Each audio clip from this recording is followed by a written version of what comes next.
All right, guys, what is up? Welcome to the Creative Hunter podcast. This is your host, as always, Logan Romney, and today's podcast is really good. I think you guys are really going to enjoy this, especially anyone who wants to get into the industry. I'm talking with Josh Hubbs. Josh is really awesome. He does some great photography. He also works for some video, doing some video stuff for some brands. And we talk a lot about gear, camera stuff. We also talk about how he got into the industry and some advice for people coming into the industry. So, really good podcast. Josh is awesome. Maybe I'll get on some hunts with him this fall. We'll see. We haven't done any work together in the past, but we've been talking about it. So, I hope you guys enjoy. And as always, if you want links to any of the gear that I use and any of the brands that I am associated with, you can go down below in the description of this podcast and check that out. Bear Hunt film is being edited and it's coming out very soon. So the two sponsors on that film were Hardside Hydration and Wilderness Athlete. And we might be doing a giveaway at the end of the film. It's going to be a two-part film. So um, one part is going to come out, and then a week later will be part two, and we're going to do a giveaway at the end of part two with Wilderness Athlete and Hardside Hydration. So stay tuned for that. That's going to be here in the next few weeks. We got some stuff we're just working out and finishing the editing on those films. But with all that said, guys, here is the podcast with Josh Hubbs. I hope you guys enjoy.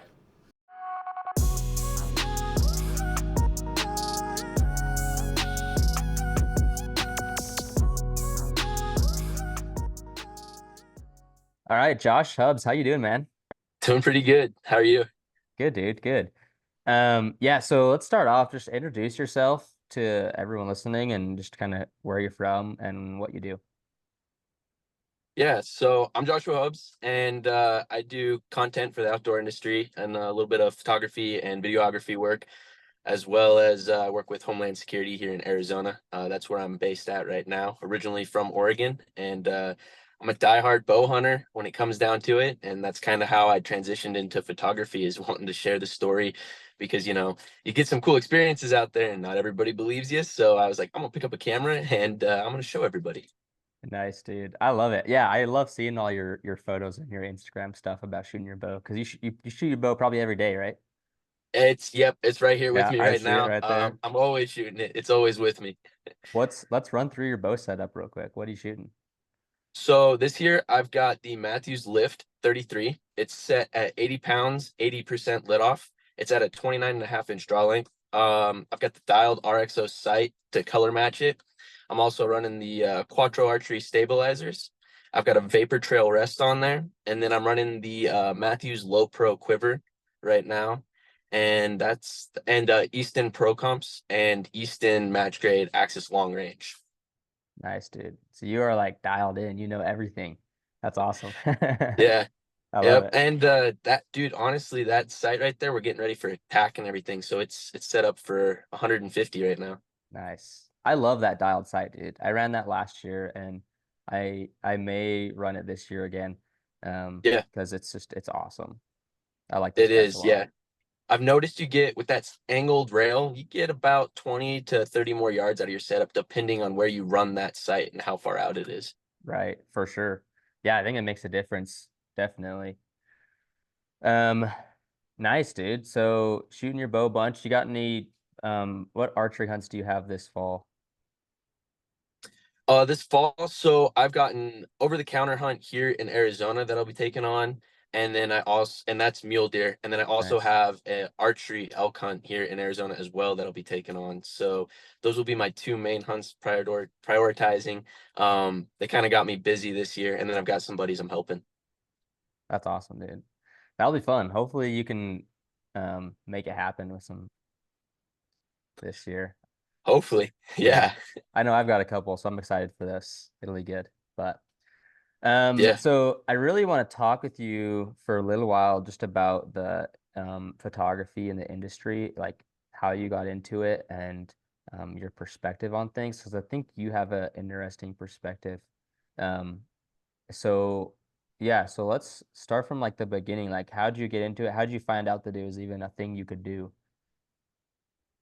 Yeah, so to be 100% honest, like I said in the beginning there, I was shooting my bow and I was hunting and I got all these things. I was like, man, nobody's believing me. But I was watching like Born and Raised and all these guys on YouTube and Corey Jacobson, and I was like, man, I gotta get a camera. I gotta start filming and taking photos so people can see and believe that I'm actually getting this close to these elk or seeing this buck or whatever, you know?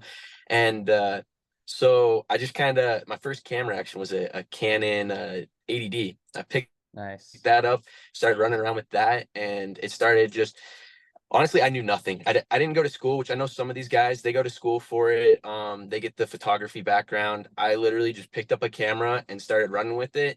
And what pushed me to where I am now is honestly the constructive criticism of everybody else on social media, giving me feedback on my photos and that. And it also kind of drove my creative side too, because some people, when they're from the photography side of school, they kind of, they go off the book. These are the standards that they set from. Whereas I was just kind of like, hey, this looks good. I'm gonna take this photo. And then everybody's like, wow, I never thought of it that way. And so that kind of pushed it. And then, yeah, YouTube, a lot of YouTube videos into how to edit and how to do all that. And then that kind of just progressed on. So I was self-taught from there. That's cool, dude. That's like similar to a lot of guys I know that are at like Kobe was kind of similar. I was the same way where it's like I didn't have schooling for it, but I just did a bunch of like watched a bunch of YouTube videos and just spent a ton of time out there taking photos and videos. And that's the best, that's one of the Yeah. best ways to learn. But and I am in school right now, but I'm in school for like communications, which is a little more broad, but I have taken some video and photo classes with it. Um, Yeah. and it is good, I think, to know some of those like rules of like of composition and stuff. But then you got to know that like you Yeah. got to sometimes you got to break those rules because um everyone just gets the same shots after a while once you have if you follow all the rules. So that's cool, dude. I like that. And one of the things Yeah. that, I agree with you. yeah, one of the things that you do good at is you take really good photos of yourself, like set up a tripod and take a picture of yourself. That's hard, Dude, dude. selfie game strong. Yeah, it's Yeah. good, dude. It's frustrating because I mean, I'm down here. I live honestly in the middle of the desert in nowhere. Before this, I was back home and I kind of had some help a little bit, but not really. At least I didn't have buddies close by who ran cameras and all that. So, and then being down here in the middle of nowhere, when I come up on my weekends, it's just me. So a lot of it is running timers on tripods, and let me tell you, it gets frustrating. The back and forth and making sure things are in focus, or the Wi-Fi connection on the phone disconnects from the camera and the photo doesn't save. Got to do it all again. But Yeah. yeah, it's a challenge, but it's a fun challenge. And when it works, it seems to work pretty well. You can tweak it a bit and you won't even know somebody wasn't there with you. Yeah. So you're using like the Wi-Fi thing on your phone to connect to your camera? Yeah, yep. I use that. That way I can, create some distance. That way I can get that separation from the background and everything else, and try not to be right on top of the camera. And Yeah. then I got a tripod that it's got three different mounting options for the main head, so you can mount this thing any way you want to, which is nice for getting like low shots or high shots at an angle coming over like a tree branch or something. So yeah, I'm always tweaking it and trying to think like if somebody was here, where would I want them to be? And then put the camera there and try to make the shot. Yeah. That's cool. I think that's good because a lot of the times as a hunter, like you're not always going to have someone to be out there with you. And so learning that skill is very valuable because when you're in a position where a brand's counting on you to get photos for them, like maybe you don't have like the time or the resources to have someone else come out with you for a day. So you got to take those photos on your own. So I think that's good. I think that probably comes with a lot of practice too, I assume, is just Yeah, doing it enough. trial and error, and Yeah. a lot of frustration even while you're out there. Yeah. I mean, I would say you think you got it down, and then next thing you know, you're out there and the Wi-Fi is not working, or you just can't get the right focus, or a piece of grass gets in the way. I mean, you're out there and it's then each scenario is different. You're just messing around with it. But yeah, it's a fun challenge. I enjoy getting out there and trying it. That's good. That's good. So what are you shooting on? What camera you got right now? So right now I'm on the Sony A7R III. I went the R3 just because the 3 originally was having some audio jack issues, so I went for the R3 to kind of circumvent that. Gotcha. Resolution's higher. So for photos, which is mainly what I do, because again, a lot of the times I'm by myself and it's really hard to create really nice flowing videos unless it's just, shooting a bow at a target or just a one walk scene. It's a little harder to make videos by yourself. So a lot For of the sure. stuff I did was photos. So that's why I lean towards the R series on that one. Yeah.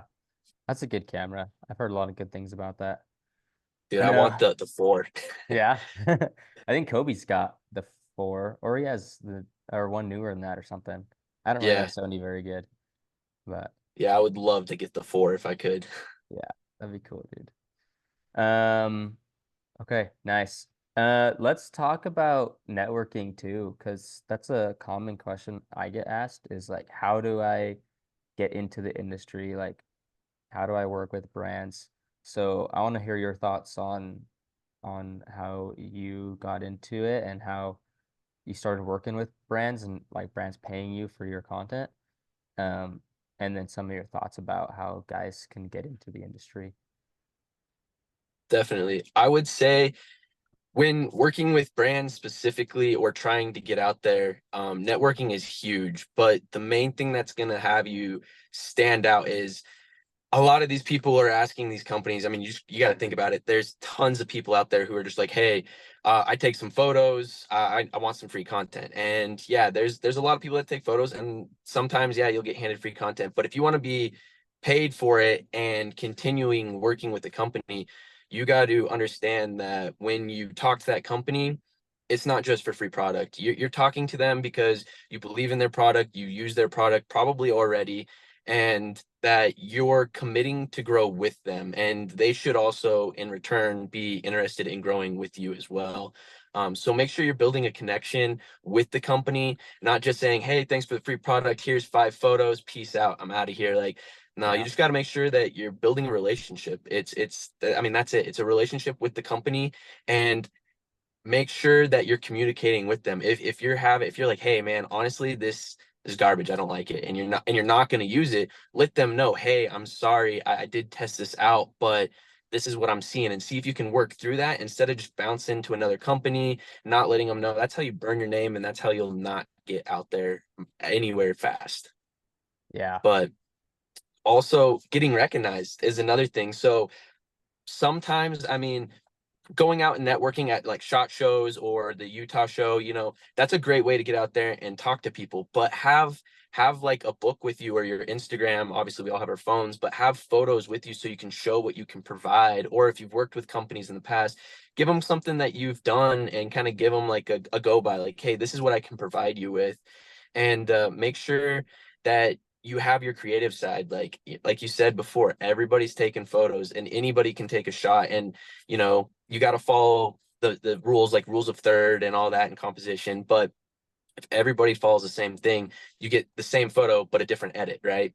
Yeah. So make sure you can get your creativeness out there and your own little twist on it, and kind of show them why your twist is better than XYZ, and it's going to make you stand out from the crowd.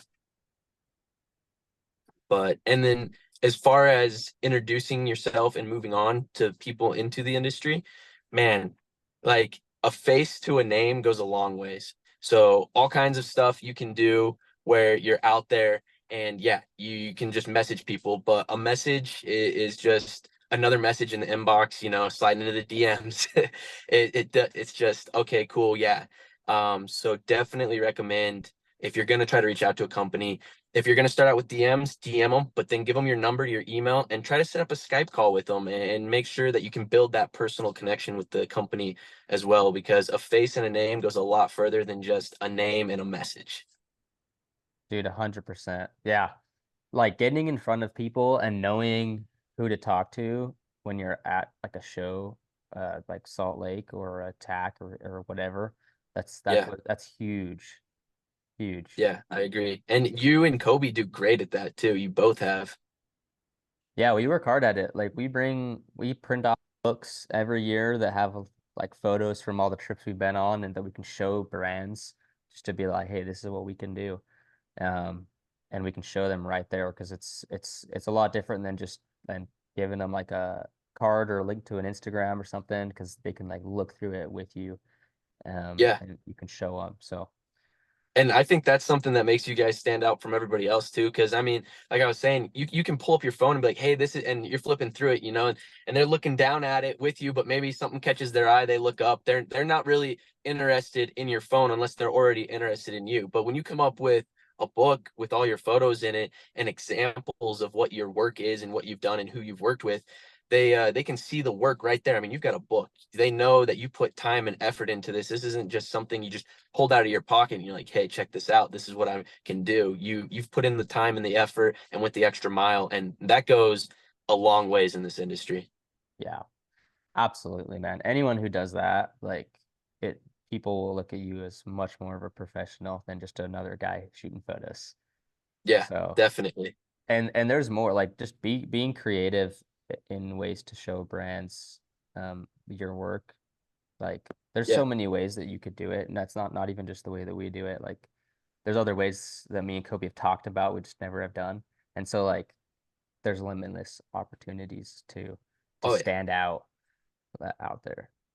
Yeah, I would say if you had to, I mean, three things, man. If you can go the extra mile just to show them that you're willing to and you can put forth the effort, because the effort is honestly what it comes down to. If you can do that, the extra mile and the effort, one, two, be personable. Like communicate with these companies. Yeah, they gave you free product. Just because they gave you free product doesn't mean, hey, shut off the DMs, don't talk to this person, and give them their content and walk away. Like, no, be personable, talk to them, communicate with them. And then third, I mean, like you're saying, get that creative aspect. Don't just do the plain Jane, here you go, this is what you got. It kind of ties into the extra mile. Go out there, get creative. If you got to, throw in a buddy with you and say, hey man, I need to take these photos. Go get the stuff and make sure that you're actually putting in some effort into it, because that's going to make you stand out in the long run. Yeah, absolutely, man. What are you excited about for right now that you're in the industry that you're doing? Like brands you're working with or hunts coming up? What's kind of like makes you excited? Yeah. So, I'm sure and we've kind of Kobe's probably talked to it with you a little bit, but I've worked with Hunt Wars. So working with Hunt Wars is something that I really enjoy to do. Great team, great people. Love getting out there, love filming them. It's one of the things I look forward to each year, to see kind of what kind of hunts they have going on and see if I can jump in and film them. It's a great experience. It's a lot of learning, and you get to work with a variety of people. So it definitely tests you as well as a videographer, and a camera guy just for photos, because you don't know what you're getting. So that's always an awesome challenge that I look forward to each year if I've got the time for it. This year though, I've signed up with King's Camo, and I'm super excited about this partnership. There's a lot coming, a lot of good hunts. I've worked with them a little bit in the past through Hunt Wars, and yeah, I am super excited to work with that team. They're big things coming, and I'm honestly, I can't thank them enough for letting me join with them. And then same with Dialed Archery, working with them again this year. Um, Again, big things coming out, and super excited about it. Yeah. I like the guys at Kings, man. I met them a couple years ago at the expo and chatted with them for a while. They're good guys there. Yeah. That's good. And then you work with Taylor over at Dialed, right? Yep. I Mostly. work with Taylor at Yeah. Dialed. Yeah. Yeah. I like Taylor a lot. He's a good dude. Really good dude. Yeah, he is. Yeah, he's cool. Um, that's good, man. Those are some good stuff, exciting stuff. Um, so there's some brands around you down there in Arizona. You're like Wilderness Athlete. You ever worked with them on some stuff? Yeah, actually, so right now I'm kind of on like they've got a lot of people that work with them already. Yeah. Dan at Elk Shape and all that, Yeah. they've got some big names that work with them. But I reached out to them this year, and I'm kind of running through a little, I guess you'd say, probationary period with them, trying to Nice. get some content. But Wilderness Athlete is one that I really enjoy and I really like, and also it's based right here in Arizona, so it's a Yeah. little easier for me to work with a company that's right here local. Yeah, that's cool. I was working with them on a spring bear hunt that we did this year. But Oh, heck yeah. How'd that yeah, go? it went great, dude. Yeah, the film will be coming out in like 3 or 4 weeks. So Oh, really that's stoked for awesome. that. Yeah, dude, I'm Yeah. excited. Um, so Wilderness Athlete, working with them, Hardside Hydration. Um, And you've and been working then with Hardside for a while, right? yeah, for a long time. Yeah, they were Yeah. like actually the first people to ever like pay me to get content for their brand. Back like the first year I went to the Hunt Expo, they were the only people that Heck like yeah. picked me up. So I've been working with them for a long time. They kind of gave me a shot, and it's been good. I talk with them all the time. So um yeah, that's good. And then I'm working with um Onyx on some stuff this fall and Wilderness Athlete, um Hardside Heck yeah. again. Do you know Alpen Fuel? You know Alpen Fuel, right? Yeah. Yeah. Cody works with them too, right? Yeah. Yeah, just a little bit. We just get some photos for them. But Sean over there, like the product's just like so good and they're such good people.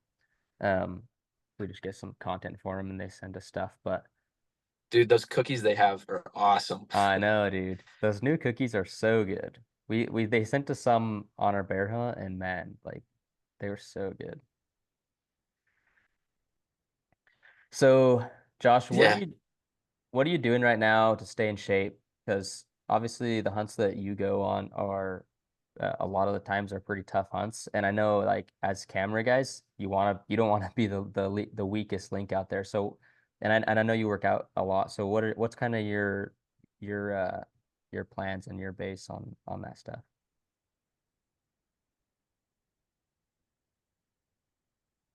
Yeah, so a lot of what I do is a calisthenics. I do a lot of calisthenic works, pull-ups, push-ups, sit-ups, and all that. And then I do a little bit of weightlifting as well. Not anything crazy, just because again, we do a lot of stuff out there, and I want to be able to keep up with these guys. I don't want to hurt myself in the gym, so I'm not doing like low reps, high weight. I'm more or less a little bit more comfortable weight and more reps to get stuff in. So more cardio, more muscle endurance is what I work with. And then I do a lot of rucking and hiking. I mean, I'm out here right now on my weekend days off from work and just hiking around in the mountains. Today we did 14 miles. So, you know, always getting out there, always working out and trying to stay active is like the best way. And like you said, we definitely don't want to be the slow ones. We want to be able to keep up with our guys. If not, sometimes we have to be in front of them. And that's some of those guys really test us. Oh yeah, for sure. Yeah, that's a big thing. I always am conscious of that because like you don't want someone to hire you and you're just like lagging the whole time. So Yeah. yeah, it's very I important. used to guide and I've seen that, you call a guy up and you're like, "Hey, we got this hunt. We need you to be in shape." He's like, "I'm in shape." And then you get there and he's like, "Well, these mountains are way bigger than the ones in Kansas." I'm like, "Wait, Kansas? What mountains are you guys talking about in Kansas?" Yeah. And then yeah, we're running around in the Rockies and it's like, yeah, you guys got to be prepared for some of that stuff. And same with us. I mean, you never know where you're going to go or where the phone call is going to be like, "Hey, we're going here to Alaska," or "Hey, we're going down to Mexico." And then next thing you know, you're traveling around in different terrain, different elevation. Yeah. Yeah, I think it's a very important part of the job is to be in shape, which is like not a part of most jobs, which is cool. I Yeah. like it. Yeah, and you got a hunt this year, right? It's up there pretty high too, right? High mountain mule deer. Yeah. So yeah, high country archery mule deer. I mean, we're peaking out about like 10,000 feet on most of the high mountains around there, but yeah, we're hunting up at the tops of them, and it's backpacking in a few miles, camping up there for a week, and it's fun. It's a little Yeah, different. I actually think the bear hunts that we go on are harder than like that mule deer hunt because really. yeah, because with the mule deer hunt, it's a little slower pace. So you get up there and it's tough getting there, but once you're there, like you're glassing all morning and all evening, and you might find a nice buck, but you have to wait till the right moment to go stalk it, right? Yeah, But with bears, it's like you hike up to a point and you'll glass it all day. If you don't see anything, you're gonna like pack up camp, move to a different spot the next day, and like you're moving way more than with deer because deer, like you might sit there for 2 or 3 days and not see one, and then on the third day you'll see one. But like with bears, if you don't see them, like just move, keep finding other spots because there's bears other places. It's just different, you know? gotcha. Yeah, it's more mobile, and if they're there, they're there. If they're not, you're moving on to Yeah, figure out where they are. Catch yeah, them out in the openings. I'm assuming eating grass and everything else. yep, for sure, Hey, for and sure. what optics do you use this year? Just out of curiosity, because I know up there at that elevation for glassing for mule deer, I mean, you're covering and bears too. You're covering a lot of ground.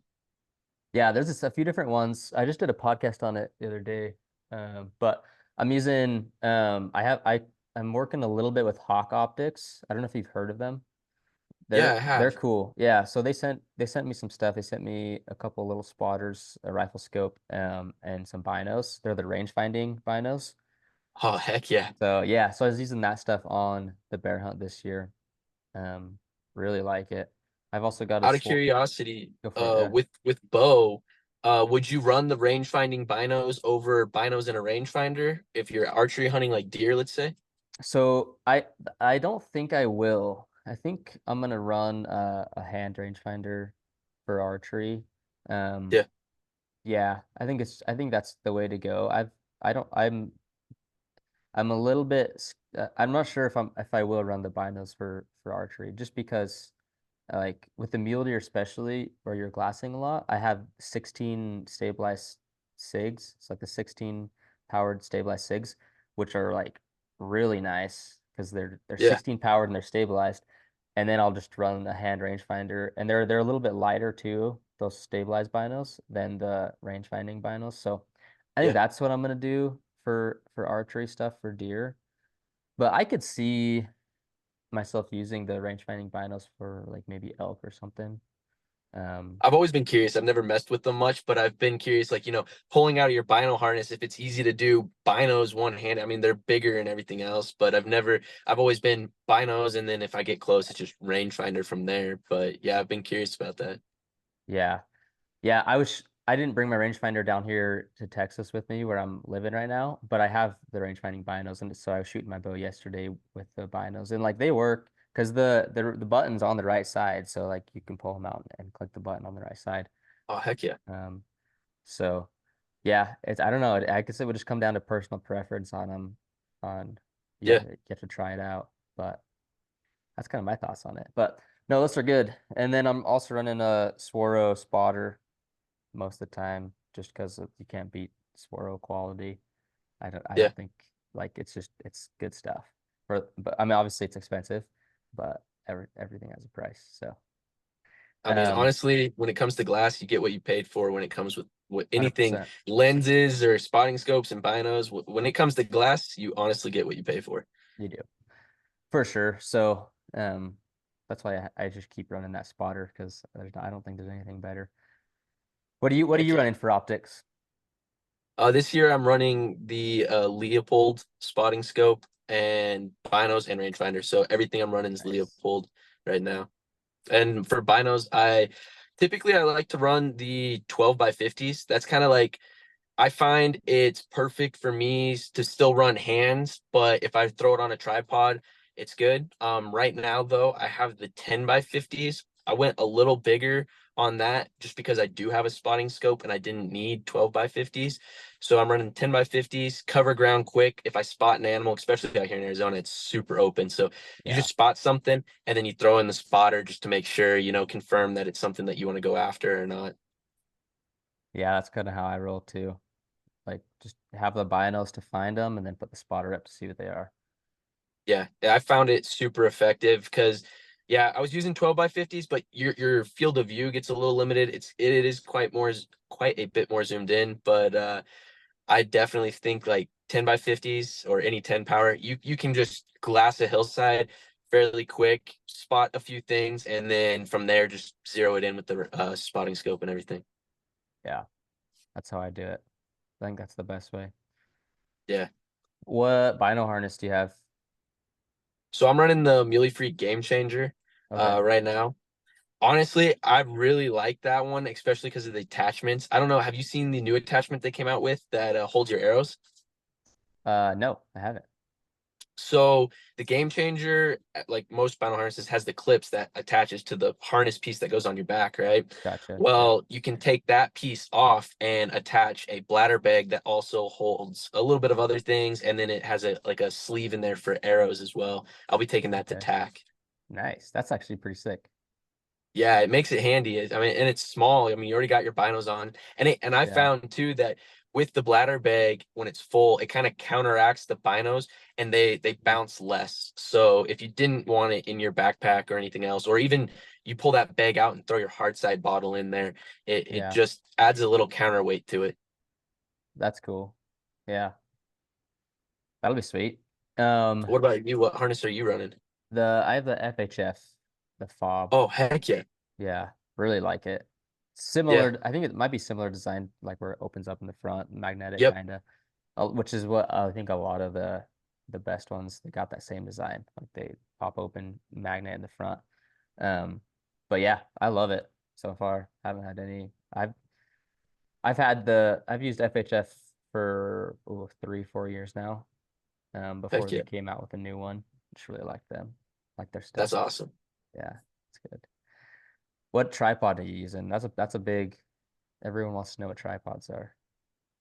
So I use, and this might sound weird. Actually, I have it right behind me. I want to make sure real quick. So it's the K&F Concept. It's kind Okay. of like a I would say it's an Amazon brand one, but they come in carbon fiber and aluminum. I really like it because it's got so much adjustability on it. It's not specifically designed for hunting, but it's perfect for glassing off of. If you use Peak Design, it literally clips right into there, so you don't have to switch out any of the base plates. Peak Design fits it. Nice. And for that, I use like Peak Design on my camera and my spotter, so I can just switch between the two really quick. And then it has a feature on it that allows you to completely 90-degree the head and then bend it back up on the Mm. other side. So it's like a 90 and then a 90. It makes like an L. The cool thing about that is if you're out there and you are shooting, it makes a great rifle rest too. So it's kind of a do it your all thing, and it's pretty affordable when it comes to tripods. Yeah, nice. That's good. A lot of people, that's like a big thing is what tripods, because there's so many tripods out there. It's actually kind of crazy. Yeah. It But it gets, I mean, yeah, you could go crazy with them. There's hundreds of them out there, tons of different designs. I mean, some of them, I think Triceratops is the new one that yeah, just did it or something like that. Yeah, they Chrysler. got one where the legs are backwards on it. Yeah, I've seen that one. That one's pretty cool. Jamin, who was on our bear hunt this year, had that tripod, so I kind of got to mess with Heck it yeah. a little bit, but it's pretty cool. I feel like it'd be pretty solid. Yeah, it's nice because like it stays a little more sturdy the higher you go because the thickest part's on the bottom, right? Yeah, And it's less bow easier. and everything. Yeah, it's easier to adjust if you're especially if you're sitting down because you don't have to reach down and like unscrew it. They're just all right here next to you, so you can adjust it easier, which is Oh, kind of that's cool. awesome. Yeah, Yeah. yeah, but nice, dude. Last question because we got 3 minutes left until we get kicked off of this. But what's your pack that you're using for rucking and for hunting? Same, is it the same pack or is it different? Yeah, so I use the same pack right now. Well, I have a day pack and a backpack that I use. So my rucking pack and everything like that is going to be the Mystery Ranch Metcalf. I really like that pack a lot, especially with the new attachments they have with them. So that'll be my rucking and like heavy duty pack. And then if I'm just going out for days, I have a pack. Honestly, don't remember the name of that one, but it's just a smaller day pack that I got just to throw camera gear in a bladder bag or my hard side and get out there and get after it. Nice, nice, dude. That's good. I love talking about backpacks because that's another one where there's so many backpacks out there to choose from. But um, Oh, there's a lot. yeah, it's crazy. I would Well, love for a backpack company to make pockets, man. You know what I mean? I have a few more pockets because everyone makes that one big bag and everything goes to the bottom. I'd like yeah, some organizers in there, and that would be an awesome pack, especially for videographers and stuff. That would be sweet. yeah, that's true. Most of the big bags these days, it's just one thing. Which if you're backpack hunting or like if you're packing camp every day, it's kind of nice because you don't have to, everything just goes in its place. But yeah, dude, if you're day hunting Yeah. and you have all your camera gear, it's like you have to have that organization, and most of the packs don't have it. So there you go. I think Kafaru, I feel like they might be a good one because you can strap stuff on the back and stuff. Yeah, definitely. Any modular pack would be sweet. But yeah, to see a Yeah. pack do that, that'd be awesome. Yeah. There you go. Well, Josh, we're out of time, but dude, thanks for coming on. We'll probably have you on another podcast, especially we've been talking a little bit about doing some stuff this fall together. So maybe Yeah. maybe that'll work out. We'll do another podcast this fall. But Heck yeah, yeah. dude, thanks for hopping on, and we'll chat with you later. Right on. Sounds good, man. Enjoy. Okay, see ya.